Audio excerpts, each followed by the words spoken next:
To clarify before I start this video that this is not a step-by-step instruction on how to write a DBQ, but rather how you can improve your DBQ and important things you should know before taking the exam. The rubric for 2020 has now changed from 7 points to 10 points, so I'm going to review each and every one of those points and show you how you can tackle each one of them. So the first point I would like to start with is contextualization. I know that's not the first point in their rubric, but it's the first thing I usually aim to start out with in my DBQ. With the contextualization point, you're asked to describe a broader historical context to the prompt or the topic of your DBQ. The first thing I would want to emphasize is to keep things within the time period, keep things within the geographic location and the overarching event. If the prompt is asking you to analyze something that happened in the Middle East, it's probably not helpful to analyze what happened in Anglo-Saxon England unless Anglo-Saxon England had a direct connection to the broader prompt of your theme. You don't really want to go in the nitty-gritty details because that's what you're going to do in your body paragraphs. So save the name drops and save the outer evidence for your body paragraphs. If you take AP Lang, this is kind of like the exigence of the question.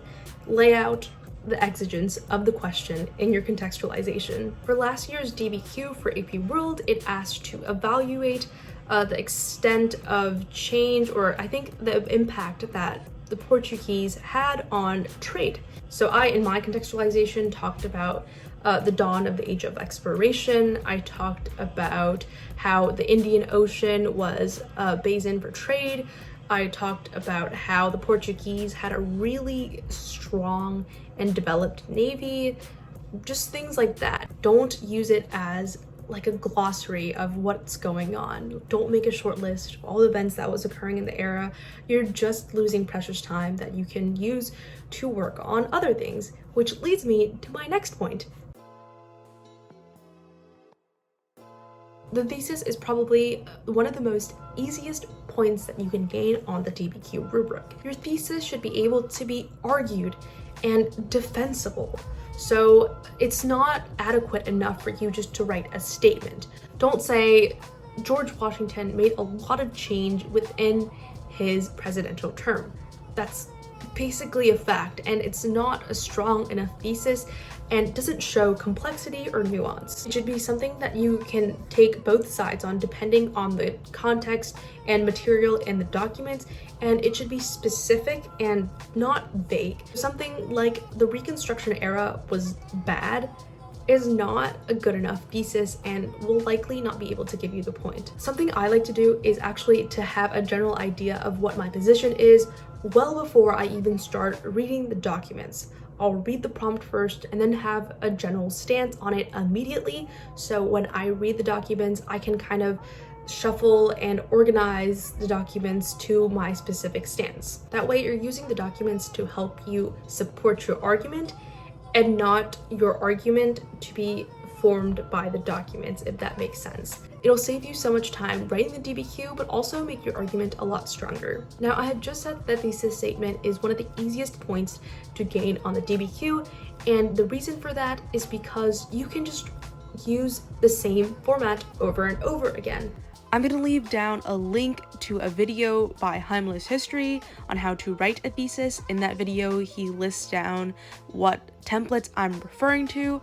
I just don't want to take credit for something that I didn't create, so yeah. Next, we have evidence from documents, which accounts for 3 points on this new rubric. It only used to account for 2. The first point can be gained by simply describing the content of only one document. And make sure that you really emphasize the word describe. Do not quote from the document.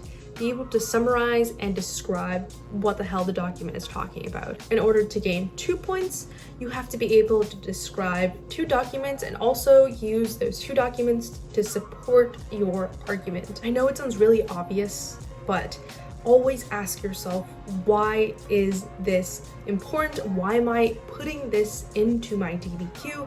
And why is this relevant to my argument? If I have a picture of an ivory box as a document, then I should be able to answer why does that show that the Portuguese improved trade? I can talk about how the art and intricacies or materials on that box show Portuguese development in the era, but always be able to tie it back or tie the evidence back to your prompt, or else you're not doing it right. In order to earn 3 points, you should be able to describe the contents of 4 documents and again relate those 4 documents back to your argument. Normally in the past we've had 7 documents in the DBQ, but since this year we have only 5 documents, it'll be a little difficult to prove your stance with lesser arguments, and that's why we have the intermediate 2 points where you only need to describe and use 2 documents to support your argument. However, it's always best to use all of the documents even though you're not doing it quite well, because using the 5th one could act as a crush if one of your documents is not used correctly or not described correctly. Next is evidence outside the documents, and I think the title is pretty self-explanatory. This accounts for 2 points. The first point is given when you use one specific piece of evidence that is occurring or is outside of the documents that you are given.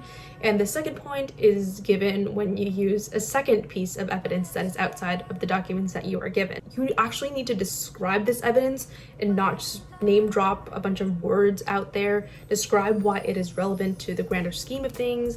And also, it can't be something that you've already used in the contextualization. One thing I would note though, however, is to double check if the information is not in the documents, because something that might not be in document 1 could be in document 5. It's always best to make sure. Next, sourcing or analysis. Again, this is a category that has been altered for 2020. Normally you get 1 point for being able to source 3 documents. This year you only need to source 1 document to get 1 point. And the second point is earned when you source a second document. So this is a lot simpler than had in the previous years. You want to describe how the document's point of view, its purpose, its intended audience, and its historical context is relevant to your stance or your argument. When I'm trying to do sourcing, I try to first question their intentions, like why are they saying this? And why are they not reliable? Is this a piece of propaganda? Are they doing this to flatter someone else?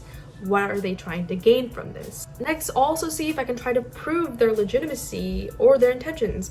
Did they have a first-person point of view? Like, were they a king? Were they a general? Were they a social activist that actively lived throughout that time period or event? Where are they from? What is their class? What time period are they living in?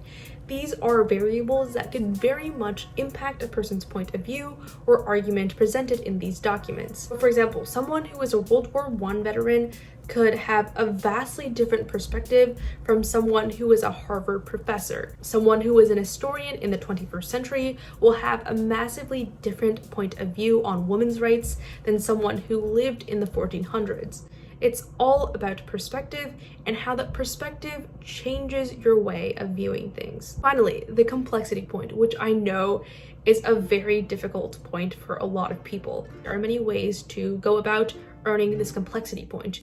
In short, you want to be able to show nuance in your argument. You want to be able to analyze multiple variables, incorporate historical skills such as change in continuity over time, similarity and difference, cause and effect. You could also compare and contrast your event or prompt to a different time period. You can also look at or try to qualify your argument by looking at different perspectives or different evidence of certain situations or certain documents. I would say to go about earning the complexity point multiple times within your DBQ in multiple ways. Some general tips I would have are to be clear, don't fluff. This is a DBQ. It is not a Lang synth essay. What that means is it does not have to sound nice. It does not have to flow nice. Think of the DBQ like shots on a target. You want to be able to garner each point, and you do that just by writing down things. It doesn't have to sound amazing as long as it's actually correct. Don't waste your time on transitions. Don't waste your time on a conclusion.